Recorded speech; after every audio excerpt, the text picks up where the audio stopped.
ٹیلی vision پر ہر شخص آ سکتا ہے سوائے ڈاکٹر اسرار کے. کیوں؟ ڈاکٹر اسرار نے کیا کیا؟ باقیوں کی دعوت میں وہ انقلابی ڈنک ہے ہی نہیں. وعظ ہے، نصیحتیں کرتے رہو. سعودی ٹیلی ویژن پر طہارت کے مسائل، وضو کے مسائل بیان کرتے رہو. لیکن اگر حکومت کے مسائل بیان کرو گے تو کل تمہارا پتہ بھی نہیں چلے گا تم گئے کہاں. ملوکیت کی نفی کروں گا تو کیا ہوگا؟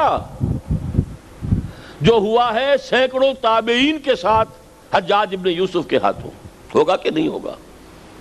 جو ہوا ہے حضرت حسین اور ان کے 72 ساتھیوں کے ساتھ، کلمہ گوئی تھے نا وہ بھی جنہوں نے انہیں شہید کیا تھے تو کلمہ گو. جو ہوا معاملہ حضرت عبداللہ ابن زبیر کا جبکہ انہوں نے اسلامی حکومت قائم کی حجاز میں، پھر تو وہی ہوگا. لہذا طہارت کے مسائل، وضو کے مسائل، نماز کے مسائل، حیض کے مسائل، نفاس کے مسائل خوب بیان کرو. طلاق کے مسائل خوب بیان کرو.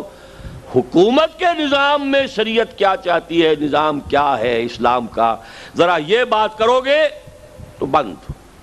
اس لیے پینٹ ہے. بہرحال اس میں صبر کرنا ہے، جو راستہ کھلا ہے کریں گے. اگر آپ نے اگر ایک چراغ حقیقت کو گل کیا تم نے تو موج دودھ سے 100 آفتاب ابھریں گے. میرے ویڈیوز ہیں، میرے آڈیوز ہیں، پھیل رہے ہیں، پوری دنیا میں پھیل رہے ہیں. ٹھیک ہے، ٹیلی ویژن کا دروازہ بند کر سکتے ہو، آڈیو ویڈیو کیسے بند کرو گے؟ لہذا ایک راستہ بند ہوتا ہے، اللہ تعالیٰ دوسرے راستے. آج انٹرنیٹ پر میری تقریر، میرے جمعے کا خطاب انٹرنیٹ پر جا رہا ہے. پوری دنیا میں جو شخص چاہے چند گھنٹے بعد 12:30 سے 1:30 تک میری تقریر ہوتی ہے. شام کو 3-4 بجے انٹرنیٹ کے اوپر موجود ہے. امریکہ والے سن لیں، یورپ والے سن لیں، سعودی عرب والے سن لیں، کون روکے گا اس کو؟